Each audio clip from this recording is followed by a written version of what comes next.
Paz seja contigo. Estamos aqui iniciando mais uma aula da nossa Escola Bíblica Online. Sejam todos bem-vindos, abra o seu coração, se concentre, preste bastante atenção, porque nós vamos estudar juntos a Palavra de Deus e eu tenho certeza que a Palavra vai ser alimento para a sua vida e vai ajudar você a construir uma vida vitoriosa e abençoada na presença do Senhor nosso Deus. Se você ainda não se inscreveu no canal, se inscreva, dá o seu joinha, tá? Ative o sininho aí também para que você receba a notificação todas as vezes que a gente postar um novo vídeo. E não esqueça de deixar o seu comentário é muito importante para o crescimento e fortalecimento do nosso canal. Vamos orar? Pai querido, abençoa a nossa aula de hoje. Fala conosco através do ensinamento da Tua Palavra, em nome de Jesus. Amém e amém, Jesus. Bom, como você sabe, nós estamos estudando a nossa revista Discipulando, com o tema Portando uma Nova Identidade. E nós já estamos na lição 5. Na última aula nós estudamos a primeira parte da lição 5 e hoje nós vamos estudar a segunda parte. O tema da nossa aula é a fidelidade no casamento. E nós temos como texto base o texto que está em Mateus capítulo 5, do versículo 27 ao 32, que diz assim: Ouvistes o que foi dito aos antigos, não cometerás adultério. Eu, porém, vos digo que qualquer que atentar numa mulher para a cobiçar, já em seu coração cometeu adultério com ela.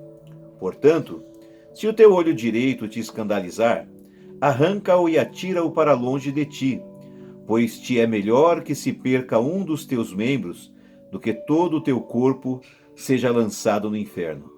E se a tua mão direita te escandalizar, corta e atira-a para longe de ti, porque te é melhor que um dos teus membros se perca do que todo o teu corpo seja lançado no inferno.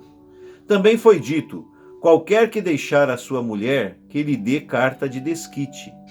Eu, porém, vos digo que qualquer que repudiar sua mulher, a não ser por causa de prostituição, faz que ela cometa adultério, e qualquer que casar com a repudiada, comete adultério.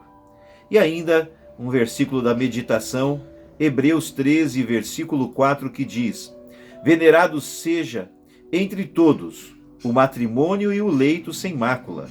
Porém, aos que se dão à prostituição e aos adultérios...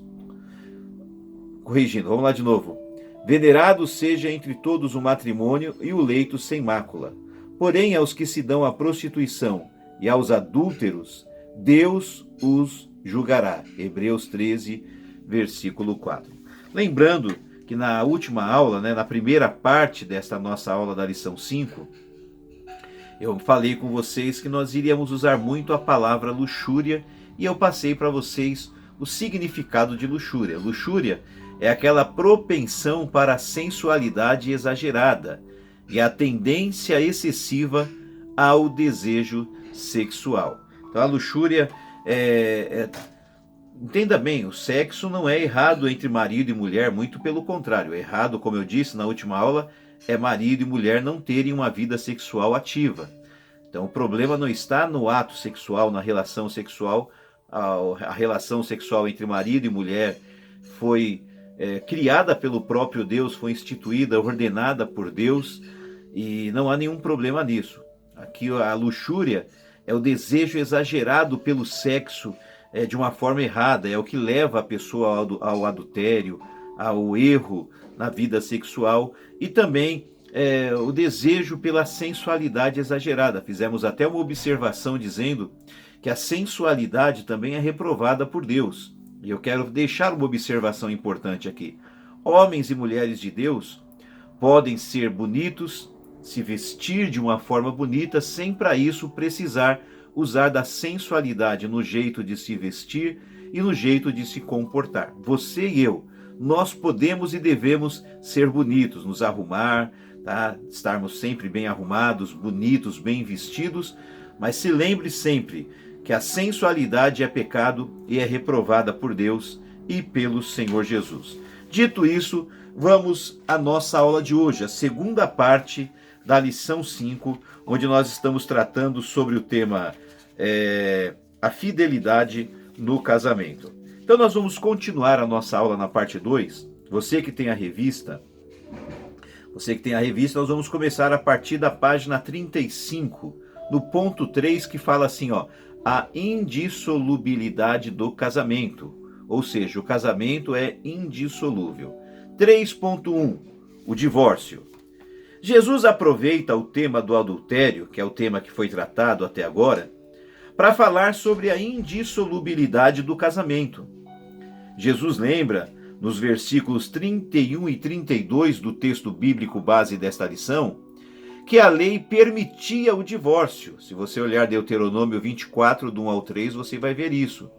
Mas que, na verdade, muitos desses divórcios acabavam sendo adultérios autorizados legalmente, pois o correto seria o divórcio só ser permitido de forma excepcional nos casos de adultério, quando então o cônjuge ofendido ou prejudicado teria a possibilidade ou o direito de divorciar-se e casar-se novamente. Mais à frente, em Mateus 19, do 3 ao 12, Jesus tratará mais detalhadamente sobre esse assunto. Se você quer ler mais sobre isso, é só você ver lá Mateus 19, do 3 ao 12, melhor dizendo. Então Jesus vai tratar de uma maneira mais detalhada sobre esse assunto e deixará bem claro que o casamento foi criado por Deus para ser uma instituição indissolúvel. Mateus 19, do 4 ao 6. O divórcio, em caso de adultério, seria apenas uma excepcionalidade, tá? Não é uma regra, é uma exceção. O que o autor quer dizer, e é importante você entender, que o projeto de Deus para o casamento é que não haja separação. O casamento, no plano de Deus, no projeto de Deus, ele é indissolúvel. A palavra de Deus permite a separação em duas condições, e uma delas é no caso do adultério. Permite, não exige. O desejo, nós vamos ver na continuação da nossa aula de hoje, que o desejo de Deus é, até mesmo quando acontece o acidente do adultério, que o cônjuge prejudicado, que ele possa perdoar e trabalhar pela reconstrução do casamento, mesmo tendo o direito diante de Deus da separação. Isso é importante ficar claro, porque o desejo do coração de Deus é que nunca haja separação no casamento. Continuando a leitura, o 3.2 diz assim, ainda na página 35, para você que tem a revista: a questão do divórcio na época de Jesus. Na época de Jesus, haviam duas correntes judaicas divergentes na interpretação do que a lei mosaica afirmava em relação ao divórcio: Shammai e Hilel. A lei mosaica dizia que era permitido o divórcio apenas quando o homem não achasse mais graça em sua esposa por haver nela coisa feia. Deuteronômio 24, versículo 1. Shammai 3, nós estamos agora na página 36, 3.2.1. Shammai. A primeira corrente judaica sobre o assunto, que é a mais antiga inclusive, era a do rabino Shammai, que entendia que a expressão coisa feia referia-se ao adultério, da mesma maneira que a lei mosaica estaria afirmando que o divórcio só seria permitido no caso de adultério. Hilel. Já a segunda corrente, liberal e mais recente, era do rabino Hilel, 60 a.C. até 20 depois de Cristo. Esse rabino chegou até a ser contemporâneo de Jesus, tendo falecido, porém, antes que ele desse início ao seu ministério terreno, porque Jesus começou o seu ministério só com 30 anos de idade, Então ele morreu no ano 20 depois de Cristo, então não chegou a ver o ministério de Jesus. Mas Hilel interpretava a coisa feia como se significasse qualquer coisa desagradável e não apenas como uma referência mosaica ao adultério, e ainda usava como ênfase para essa interpretação a expressão não achar graça em seus olhos, de maneira que na época de Jesus, muitas pessoas já se divorciavam por qualquer motivo. Então veja, haviam duas correntes, né? Uma corrente de um rabino mais antiga, mais tradicional, e uma mais liberal, né? E enfim, nos dias de Jesus, muitos judeus se divorciavam por qualquer razão, por qualquer motivo. Mas aqui 3.2.3, na página 36, a palavra de Jesus, que é a que importa. Ainda que tenha uma posição de dois rabinos, mas o que importa é a palavra de Jesus. E aqui diz assim: Jesus, porém, deixa claro que a interpretação de Shammai estava certa. Mas Jesus foi além, ressaltando também a necessidade de se evitar a luxúria no coração.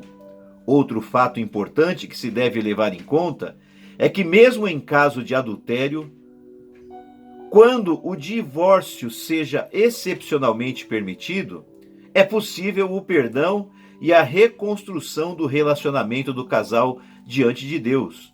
Pois, como diz Mateus 19, do versículo 4 ao 8, o que Deus ajuntou, não separe o homem. Então, como eu havia comentado anteriormente, no caso da traição, do adultério, ainda que isso dê direito à parte prejudicada de se separar de uma maneira permitida e legal aos olhos de Deus, legal, não ilegal, tá? Legal aos olhos de Deus, isso não significa que é isso que Deus deseja ou que Deus queira. É algo que Deus permite. Mas se você perguntasse para Deus o que o Senhor deseja, você ouviria Deus dizendo: eu desejo a reconstrução da família, a reconstrução do casamento através do perdão. E é isso que Jesus vem trazer para nós. 3.3, ainda na página 36. O caso do cônjuge abandonado. Outra exceção que nós vemos na Bíblia para a permissão do divórcio, além da questão do adultério, é o caso do abandono do cônjuge. Nesse caso, na verdade, o cônjuge cristão não buscou o divórcio. Ele é que foi abandonado pelo seu esposo ou abandonado pela sua esposa. O apóstolo Paulo, escrevendo aos crentes em Corinto, é quem fala desse caso, referindo-se a cristãos que são abandonados por seus cônjuges por causa da sua fé. Paulo assevera que o cônjuge cristão não deve divorciar-se do não cristão. Tá? Então, se você se converteu e o seu cônjuge não se converteu, isso não é razão, não é motivo para se divorciar. Não há permissão para isso. Mas, ao contrário, deve fazer de tudo para ganhá-lo para Cristo.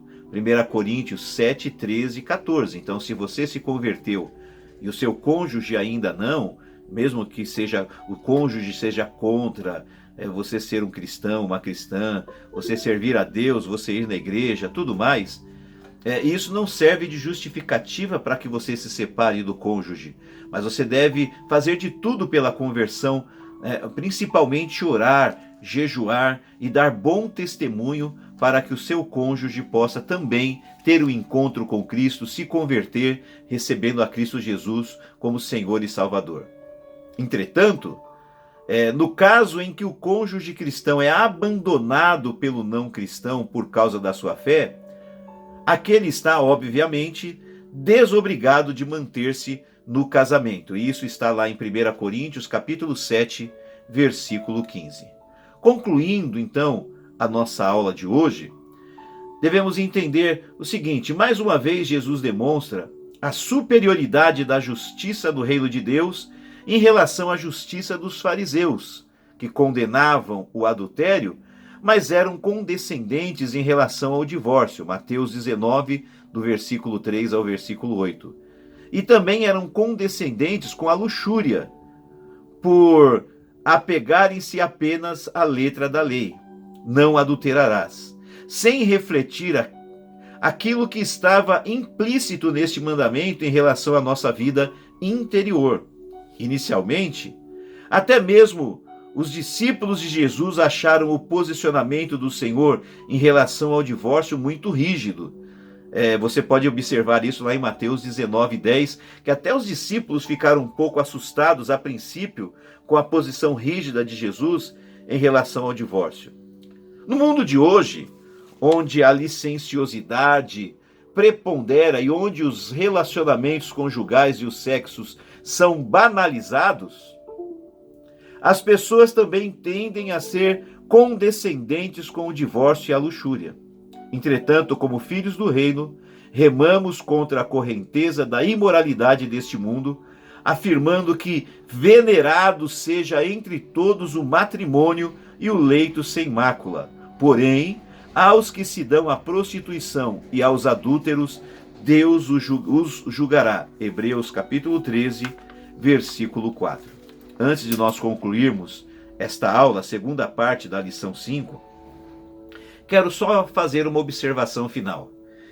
É fato que muitos de nós, ou alguns de nós, por várias razões, saímos do ideal perfeito proposto por Deus. Já houve casos de traição, de adultério, separação, e nada disso nos impede de servir a Deus.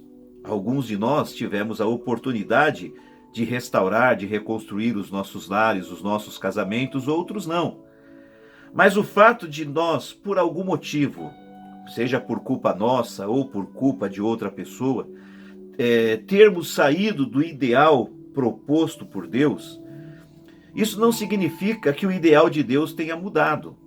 O ideal de Deus continua sendo o mesmo e é isso que nós temos que ensinar, é isso que nós temos que transmitir e é isso que nós temos que pregar. Ainda que nós não estejamos, a gente, por exemplo, já se separou, adquiriu um novo casamento, construiu uma nova família, enfim, ainda que situações tenham nos levado a isso, isso não significa que o ideal de Deus tenha mudado. A verdade de Deus continua sendo a mesma, independente daquilo que aconteceu na minha ou na sua vida. E o ideal de Deus é que as pessoas se casem, que o casamento seja um só e que não haja separação. Por isso, uma última palavra de alerta e de orientação. Você que é solteiro, que é solteira, ore, pense bastante antes de se casar. Eu não estou dizendo para você não se casar, eu só estou dizendo para você não ser precipitado e precipitada no casamento. Avalie bem a pessoa com quem você está, se você está namorando, noivo, e se você entender que não é a pessoa ideal para ser o seu marido, a sua esposa, termine antes do casamento, porque depois que você se casar, o seu papel como cristão, como cristã, como homem e mulher de Deus, é lutar pelo seu casamento, orar por ele, por mais problemático que seja, para que o seu casamento seja mantido, porque o desejo e o propósito do coração de Deus quando instituiu o casamento é que o casamento seja indissolúvel, que o casamento nunca termine. Aquilo que Deus uniu, que o homem não separe. O desejo de Deus é que o casamento permaneça para sempre. Esse é o ideal proposto por Deus. E isso não muda, independente de mim, independente de você, de qualquer outra pessoa, independente do que tenha acontecido com a gente. O ideal de Deus continua sendo o mesmo e o ideal de Deus é que o casamento seja para sempre. Amém? Que Deus te abençoe, que essa aula possa ter ajudado você a crescer e a se fortalecer nas coisas de Deus. Deus te abençoe. Até a próxima aula.